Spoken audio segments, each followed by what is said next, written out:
కేరళం మోదీ ప్రచార సభలో ఉన్నారు. ఒకసారి ప్రత్యక్షంగా చూద్దాం. और संभावनाएं दी है. यहां समंदर में ब्लू इकोनॉमी के असीम अवसर है. यहां उद्योगों के लिए संभावनाएं हैं. पर्यटन के क्षेत्र में कितना बड़ा पोटेंशियल है. लेकिन फिर भी केरलम विकास की दौड़ में बाकी राज्यों से लगातार पिछड़ रहा है, पीछे होता जा रहा है. പ്രിയപ്പെട്ടവരെ, നമ്മുടെ കേരളത്തിന് ഈശ്വരൻ അനന്തമായ വിഭവങ്ങളും സാധ്യതകളുമാണ് നൽകിയിട്ടുള്ളത്. നമ്മുടെ വിശാലമായ തീരപ്രദേശങ്ങൾ നമ്മുടെ ബ്ലൂ ഇക്കോണമിക്ക് ഏറ്റവും അനുയോജ്യമായതാണ്. കേരളത്തിൽ വ്യവസായങ്ങൾക്ക് അനന്ത സാധ്യതയാണ് ഉള്ളത്. വ്യവസായങ്ങൾക്ക് ഇവിടെ അവസരമുണ്ട്. വിനോദസഞ്ചാര മേഖലയ്ക്ക് വൻ സാധ്യതയുണ്ട്. പക്ഷേ എന്നിട്ടും കേരളം വികസനത്തിന്റെ കാര്യത്തിൽ മറ്റു സംസ്ഥാനങ്ങളെക്കാൾ വളരെ വളരെ വളരെ പിറകിലാണ്. एनडीए सुहृदगळे, एलडीएफ यूडीएफ की सरकारों ने कभी भी इस क्षेत्र की परवाह नहीं की. यहां कनेक्टिंग रोड्स का हाल बेहाल है. मुझे आपके ही साथी बता रहे थे, यहां कई वर्षों से एक भी बड़ा पुल नहीं बना है. कोट्टयम में मेडिकल कॉलेज की हालत इतनी खराब है कि उसका वर्णन करना मुश्किल है. जहां बेसिक इंफ्रास्ट्रक्चर की ऐसी कमी हो, वहां आपकी क्वालिटी ऑफ लाइफ कैसी होगी, इसका अंदाजा हर कोई लगा सकता है. പ്രിയപ്പെട്ടവരെ, കേരളത്തിലെ രണ്ട് മുന്നണികൾക്ക്, ഇടത് വലത് മുന്നണികൾക്ക് ഇക്കാര്യങ്ങളിലൊന്നും വലിയ ശ്രദ്ധ നൽകിയിട്ടില്ല. നമ്മളുടെ വിവിധ പ്രദേശങ്ങളെ തമ്മിൽ ബന്ധിപ്പിക്കുന്ന നമ്മുടെ ഗ്രാമീണ ഇടറോഡുകളുടെയൊക്കെ അവസ്ഥ വളരെ പരിതാപകരമാണ്. വർഷങ്ങളായി ഇവിടെ ഒരു പുതിയ പാലം പണിയാൻ പോലും, ഒരു വൻകിട പാലം നിർമ്മിക്കാൻ പോലും ഇവർക്ക് സാധിച്ചിട്ടില്ല. നമ്മുടെ തൊട്ടടുത്തുള്ള കോട്ടയം മെഡിക്കൽ കോളേജിന്റെ അവസ്ഥ വർണ്ണിക്കാൻ പോലും ആകാത്ത തരത്തിൽ വളരെ പരിതാപകരമാണ്.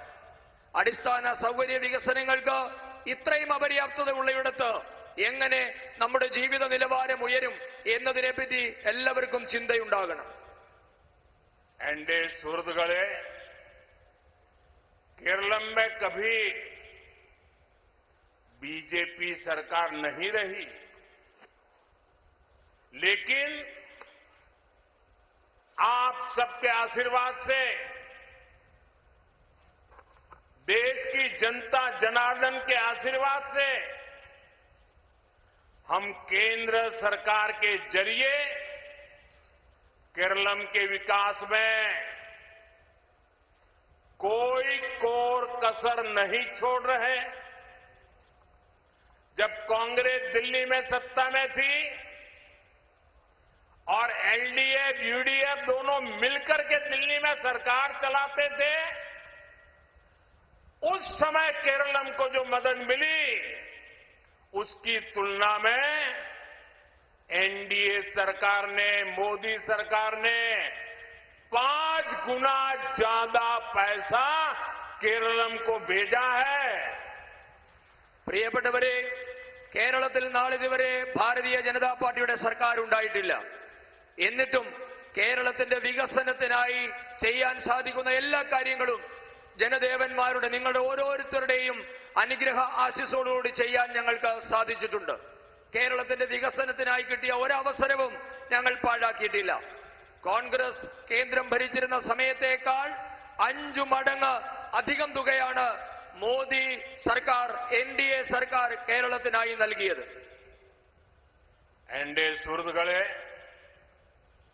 बीजेपी एनडीए को आपकी ईज ऑफ लिविंग और क्वालिटी ऑफ लाइफ दोनों की चिंता है.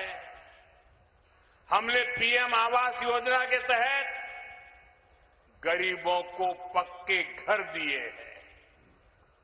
जल जीवन मिशन के तहत गांव-गांव पाइप से पानी पहुंचाने का काम हो रहा है।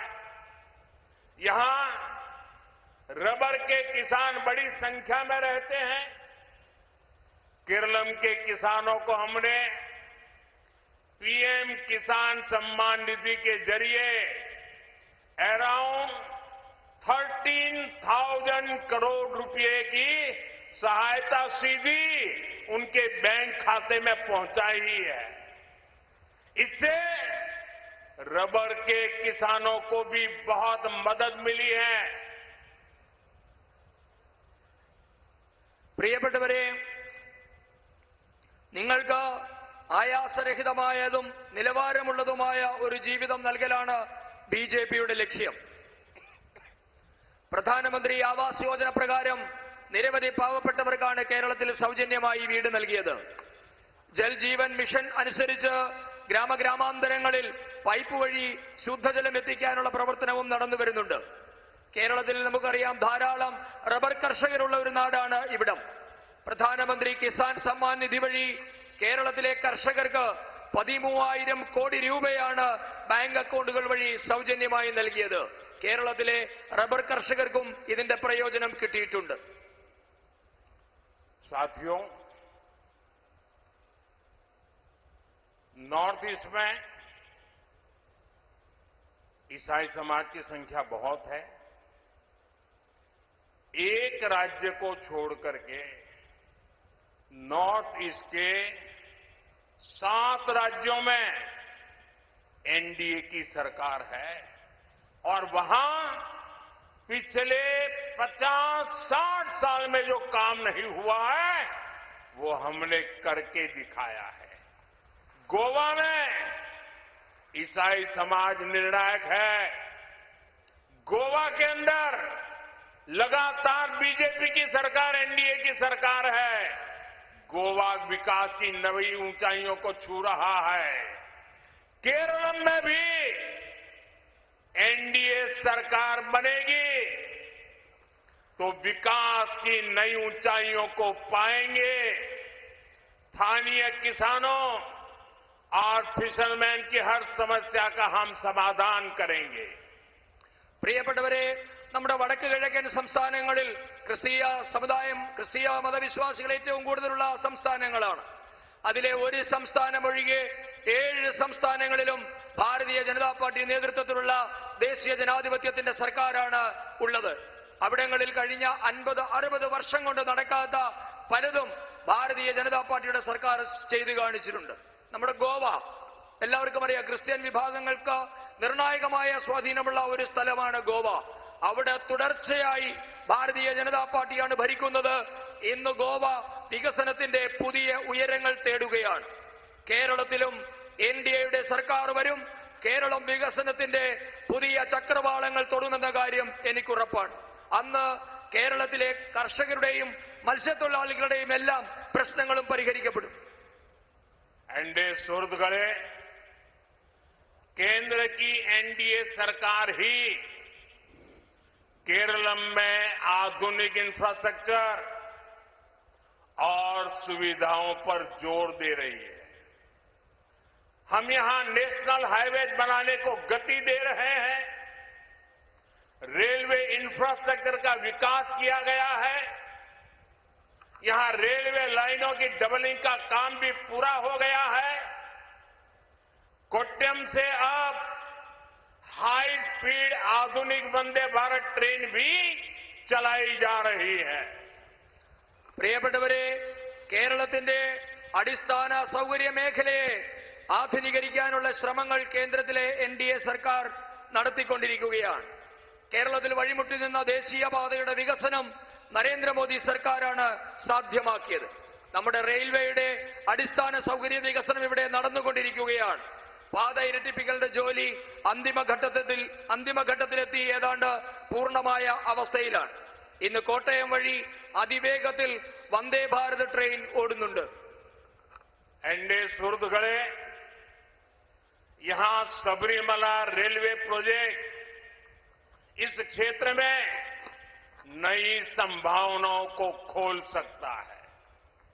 इससे सबरीमला तक सीधी कनेक्टिविटी बढ़ेगी, श्रद्धालुओं की यात्रा आसान होगी, स्थानीय व्यापार को नई गति मिलेगी और मेरे नौजवान मित्रों को, मेरे युवा साथियों को उनके लिए रोजगार के नए नए रास्ते खुलेंगे।